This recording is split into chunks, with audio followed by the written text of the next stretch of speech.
जय जिनेंद्र दोस्तों, मैं अधिवक्ता Swati Jain juris legal associate में आपका एक बार फिर से स्वागत करती हूँ। आज मैं बात करने जा रही हूँ कोर्ट कचहरी से जितना बचकर चल सको उतना अच्छा होगा।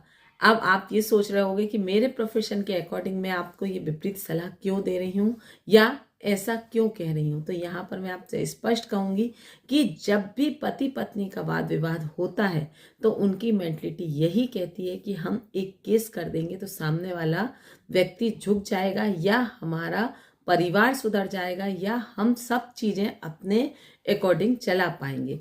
तो यहाँ पर ये सिर्फ और सिर्फ काल्पनिक है, वास्तविकता से कोसों दूर है। अगर आप कोर्ट कचहरी पहुंच जाते हैं तो यकीन मानिए कि कहीं ना कहीं आप अपने हाथ में, जो आपके हाथ में वास्तविकता में चीज़ें हैं, आप कहीं ना कहीं उन्हें अपने हाथों से बिगाड़ लेते हैं। तो आज हम इसी पर बात करेंगे। जानकारी पूरी पाने के लिए वीडियो में बने रहिए। और अगर अभी तक आपने मेरे चैनल को सब्सक्राइब नहीं किया है तो मैं आपसे रिक्वेस्ट करूंगी कि मेरे चैनल को सब्सक्राइब कर लीजिए ताकि आने वाली वीडियो की नोटिफिकेशन आपको मिल सके। जब भी पारिवारिक विवाद होता है, या यूं कहूँ कि आज की जनरेशन की सोच ये कहती है कि हम सामने वाले पार्टनर से तालमेल नहीं बैठा पा रहे हैं या हम सामने वाले पार्टनर के साथ नहीं रहना चाहते, तो सबसे आसान और अच्छा रास्ता ये है, मतलब जो कि सहज लगता है, कि हम कोर्ट में जाकर एक अपील लगाएंगे, न्यायालय में हमारी सुनवाई होगी, जजेस के द्वारा हमारे फेवर में जजमेंट दिया जाएगा और हम इजीली रिलीफ पा लेंगे और अपने अपने जीवन में आगे बढ़ जाएंगे। तो यहाँ पर ये एक सिर्फ और सिर्फ आपका मिथ्य है, मतलब आपकी भ्रांति है। ऐसा कुछ भी नहीं होने वाला। मैं कई बार यही कहती हूँ कि हमारे इंडिया में विवाह करना बहुत ही आसान है, लेकिन विवाह विच्छेद करना उतना ही मुश्किल। तो आप यहाँ पर ये सोच बनाकर अगर चलते हैं कि ऐसा आप कर पाएंगे और ऐसा हो जाएगा, तो ये पॉसिबल नहीं है। यहाँ पर सबसे अच्छा रास्ता होता है, अगर पति पत्नी का वाद विवाद हो रहा है किसी भी कारण से, तो आपको रास्ता ऐसा चुनना चाहिए जिससे आपका परिवार बच सके। आपको कोर्ट कचहरी का रुख तो सबसे बेस्ट कंडीशन में, मतलब जहां आपको लगे कि अब हम इस रिश्ते को चाहकर भी नहीं बचा सकते, तो अब एक रास्ता ये भी अपना कर देख लेते हैं। उस कंडीशन में आपको कोर्ट कचहरी का रुख करना चाहिए। नहीं तो मैं आपसे सिर्फ यही कहूँगी कि भले ही आप एफआईआर भी दर्ज कराएं तो मौखिक रूप से उसको सुलझाने का प्रयास करें। मतलब अगर आप कंप्लेंट भी कर रहे हैं तो उसे मौखिक रूप पर एक समझाइश के तौर पर, आमने सामने बैठकर समझौता करने के तौर पर उसे सुलझाने का प्रयास करें।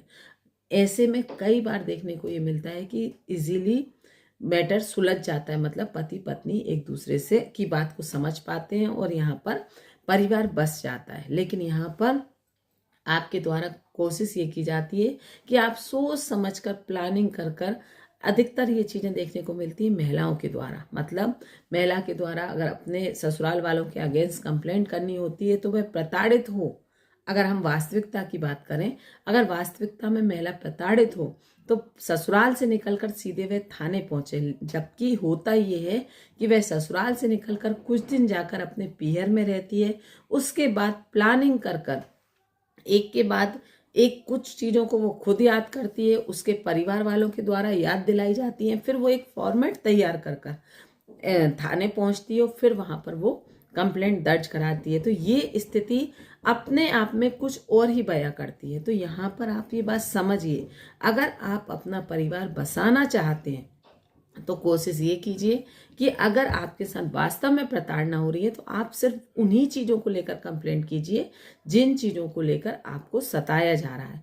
तो यहाँ पर सामने वाला, मतलब थाने के द्वारा, थाने में पुलिस वालों के द्वारा भी सामने वाले पक्षकार को उस प्रकार से समझाइश दी जा सकती है या आपका समझौता करवाने का प्रयास किया जा सकता है। उसके बाद काउंसलिंग का रास्ता है, और अगर नहीं तो आप एक लीगल नोटिस, जो कि एक फॉर्मल हो, मतलब जहां पर आप किसी एडवोकेट से सलाह लेकर कि जो जो घटनाएं आपके साथ घट रही हैं, मानसिक रूप से प्रताड़ित किया जा रहा है, शारीरिक रूप से प्रताड़ित किया जा रहा है, आपको अपने जीविका के साधन उपलब्ध नहीं कराए जा रहे, या आपके मतलब किसी भी प्रकार से आपके साथ कोई भी प्रताड़ना हो रही है, मारपीट हो रही है, गाली गलौज हो रही है, कोई भी चीज़ आपके साथ हो रही है, या दहेज को लेकर प्रताड़ना की जा रही है, तो आप यहाँ पर एक छोटा सा लीगल फॉर्मल लेटर बनवाकर सामने वाले पक्षकार तक पहुंचाएं कि मैं चाहूं तो ये कदम उठा सकती हूँ, इन सेक्शन के तहत आपके ऊपर कार्यवाही करवा सकती हूँ या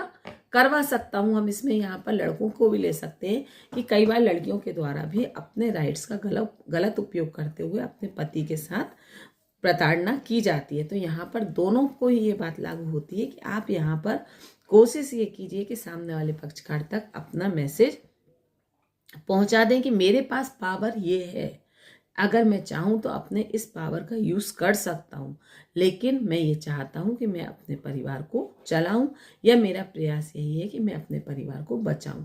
तो यहाँ पर आप अगर एक प्रोसेस ये अपनाते हैं तो यहाँ पर भी आपको रिलीफ मिल सकता है। अगर आपको इन दोनों प्रोसेस में हेल्प नहीं मिल रही है तो यहाँ पर आप साथ में एक रेमेडी और ले सकते हैं कि आप किसी अननोन व्यक्ति, मतलब जो ना ही आपके परिवार का हो ना ही जो लड़की के परिवार का हो, मतलब जहाँ हम इसे काउंसलिंग कह सकते हैं, या काउंसलिंग ना हो, इसमें परिवार का कोई ऐसा रिलेटिव्स जो कि आप दोनों पक्षकारों को अच्छे से जानता हो या जो कहीं ना कहीं आपके विवाह में एक अच्छा रोल अदा कर गया हो, जिसके द्वारा आप दोनों का संबंध करवाया गया हो। तो कहीं ना कहीं एक ऐसे व्यक्ति के द्वारा जिसको ना ही आपके रिश्ते से कोई फायदा है बनने से और ना ही कोई नुकसान है टूटने से, तो ऐसा व्यक्ति आपकी को निष्पक्ष होकर आपको सलाह दे सकता है अपने रिश्ते को लेकर।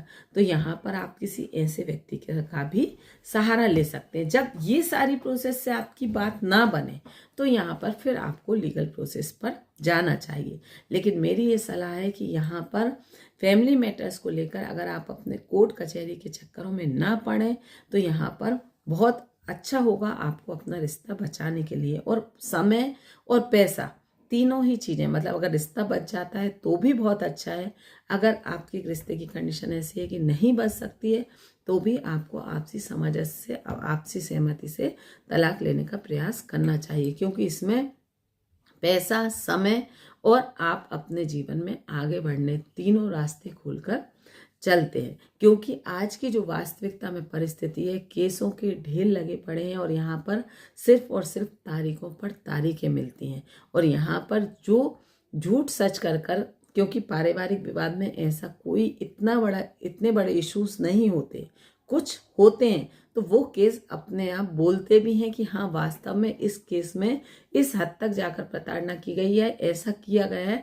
तो वो केसेस वास्तव में सडनली सुने भी जाते हैं, रिलीफ भी दिया जाता है और उनमें सुनवाई भी होती है। लेकिन जो परिस्थितियां दिख रही हैं कि यहाँ पर केस में कोई ऐसी बात नहीं है, सिर्फ और सिर्फ एक दूसरे को लेकर मतलब फ्रस्ट्रेशन है, एक दूसरे का ईगो है जो कहीं ना कहीं एक दूसरे को न्यायालय तक ले आया है। तो यहाँ पर उस चीज को डिले किया जाता है और डिले करने का एक मोटिव ये भी होता है कि शायद इसी तरीके से कर ये अपने रिश्ते की वैल्यू को समझ लें और समझौता कर अपने परिवार को चलाने के लिए तैयार हो जाएं। तो यहाँ पर ये चीज़ें समझनी होंगी।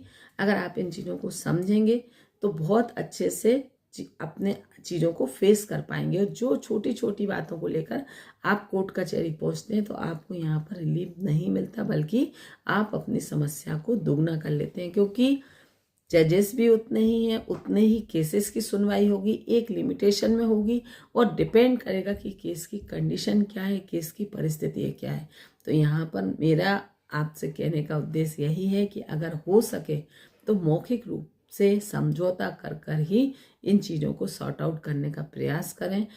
को पहली कोशिश फैमिली से करें, फैमिली से ना हो तो समझाइश देकर थाने तक जाकर या काउंसलिंग तक ही सीमित कर आप अपने रिश्ते को बचाने का प्रयास करें, बजाय कोर्ट कचहरी पहुंचने की। अगर आपको मेरी बात अच्छी लगी हो तो मेरे चैनल को लाइक और वीडियो को सब्सक्राइब जरूर कीजिएगा। धन्यवाद।